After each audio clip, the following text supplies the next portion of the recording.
Jakarta has transformed into a massive digital hub, yet the state's ability to collect taxes from this high-speed economy has hit a plateau. The Directorate General of Taxes tracks annual tax compliance. In 2023, this figure reached 88% and stalled. 2.3 million taxpayers failed to file.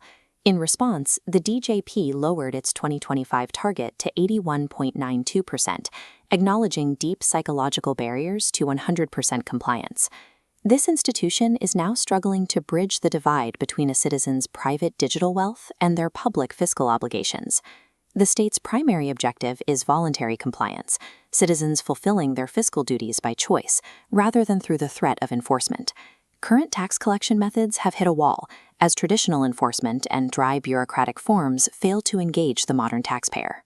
This stagnation is the symptom of a psychological disconnect, where the digital lives of Indonesians operate entirely outside the sphere of their fiscal responsibilities. To solve these domestic crises, governments often utilize policy diffusion, borrowing successful regulatory frameworks from international peers. For the last 10 years, the United Kingdom has served as the global source for behavioral economics innovation in government. The theoretical foundation for these changes was established in the book Nudge by Richard Thaler and Cass Sunstein. Their Nudge 1.0 approach used passive defaults to overcome cognitive inertia and status quo bias. Status quo bias is the human tendency to stick with a current situation rather than making a change. The UK's pension reform illustrates this mechanic. The government switched enrollment from an active opt-in to an automatic opt-out system. This simple change in the path of least resistance led to 10 million new people saving for retirement. This first-generation nudge relies entirely on removing friction and making the correct choice the default setting. But policy diffusion is rarely a simple copy-paste operation.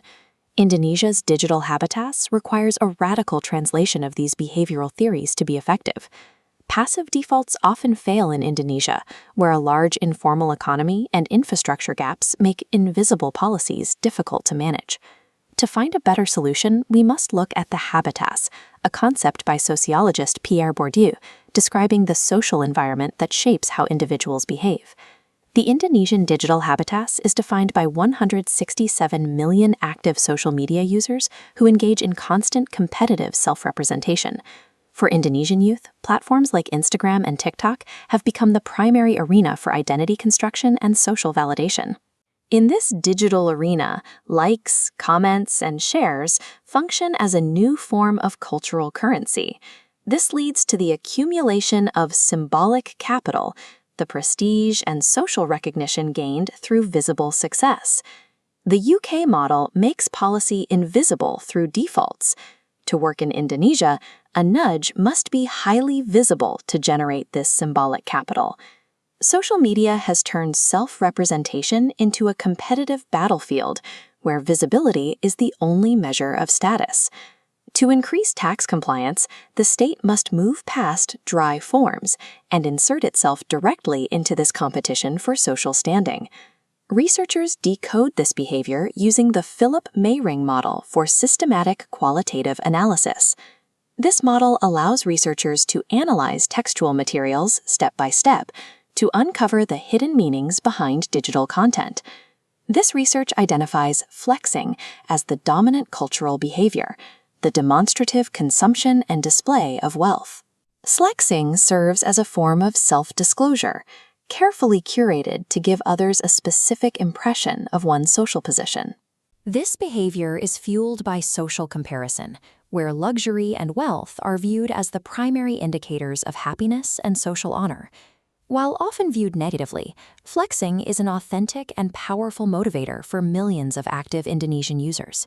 In this digital social structure, an individual's position is determined by their visible assets and the engagement they generate. Policy can leverage this status-driven habitus to turn fiscal responsibility into a visible social asset. Flexing provides the exact symbolic capital incentive needed to make tax compliance a socially desirable act. The strategy involves transitioning from dry tax notifications to status-driven, gamified interventions. The annual tax return, or SPT, is reimagined as a digital badge of success.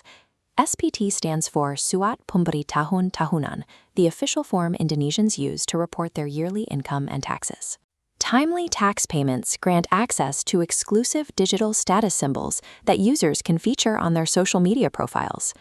This transformation converts a fiscal obligation into a visible asset that generates social likes and prestige.